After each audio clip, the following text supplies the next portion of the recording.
हक़ मौजूद जिए लतीफ़ जिए सिंध आऊं आहियां सिंध जा ई पिरे सिंधू जदीद क़ौम परस्ती जे बानी पोड़े शींहुं रहबरे सिंध साईं GM सैयद जो ख़त पढ़ां पई। सिंध केस डायरी तां खणियल साईं GM सैयद लिखे थो, मूं जनाब ज़ुल्फ़कार अली भुट्टे खे ख़त लिखियो। उन में ही ॼाणायमि त नेठ पंजाबी ऐं पनाहगीर मुस्तक़िल मुफ़ाद तोखे पंहिंजे राह तां हटाए छॾींदा।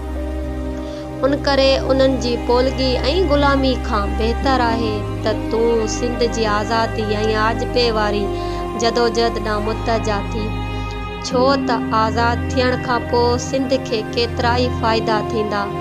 उन्हनि मां मुखिया ही आहिनि। नंबर 1, मुहाजर पंजाबी साम्राज खां हमेशा लाइ निजात मिलंदी।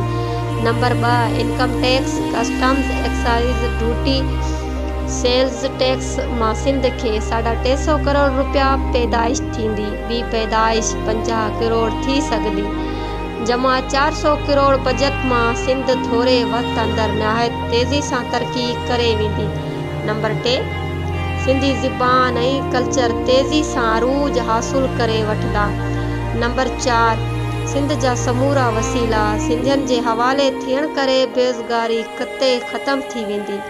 नंबर 5, सिंधियुनि जो मयार ज़िंदगी जल्द बुलंद थी सघंदो, छाकाणि त आबादी घटि, ज़मीन, कारखाना, वापारी ज़रिया, नौकरियूं ऐं खाणूं जझे तइदाद में हुअण करे सिंध जल्द तइमीर ऐं तरक़ी में अॻिरी थी वेंदी।